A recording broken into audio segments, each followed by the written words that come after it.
This week at Interior.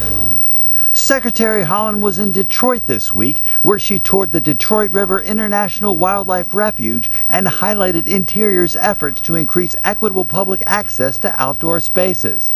The Secretary heard from U.S. Fish and Wildlife Service staff about their ongoing work to nurture partnerships within local communities. She also joined Congresswoman Debbie Dingell at a ribbon-cutting ceremony to celebrate the reopening of the John D. Dingell Jr. Visitor Center, which will be used for environmental interpretation and education, as well as outreach to underserved communities.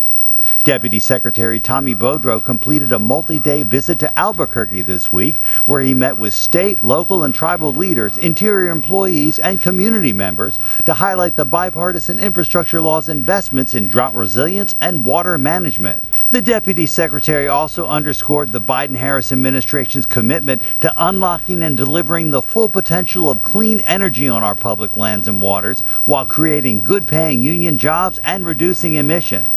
More than 2 decades of drought and climate change have pushed the massive reservoirs on the Colorado River to historically low levels. Lake Powell is currently at its lowest level since its first filling in the 1960s.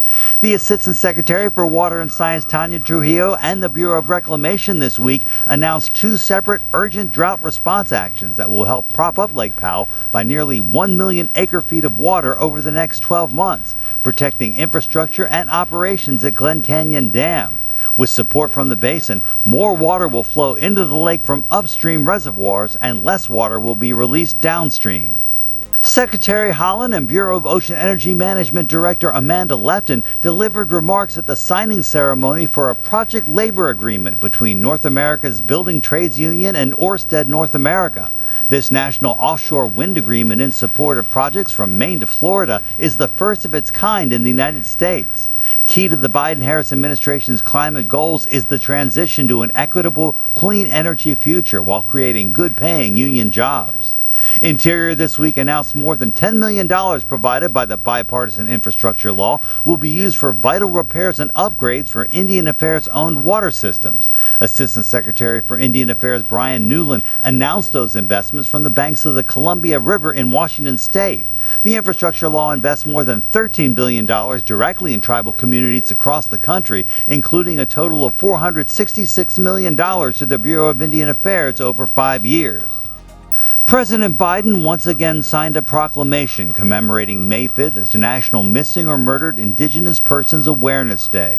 Secretary Haaland and Deputy Attorney General Lisa Monaco recognized the day with a virtual event to highlight the importance of the Not Invisible Act Commission in the collaborative efforts to address the crisis. The commission members, announced this week, represent law enforcement, tribal leaders, federal partners, service providers, family members of missing or murdered individuals, and most importantly, survivors. It will make recommendations to the Departments of the Interior and Justice to improve intergovernmental coordination and establish best practices.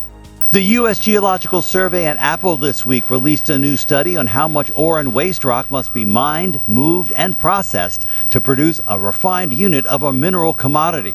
USGS says the rock-to-metal ratio and the underlying data unearthed by the study have many potential uses, such as helping manufacturing companies decide where to source materials and which materials to use in their products. The National Park Service this week announced more than $3 million in grants to fund 10 projects in 7 states to preserve sites related to the struggle for the equality of all Americans. These grants from the Historic Preservation Fund support physical preservation projects by states, tribes, local governments, and nonprofit organizations. The Interior Museum at the Stuart Lee Udall Building in Washington, D.C. reopened this week, welcoming back employees and members of the public.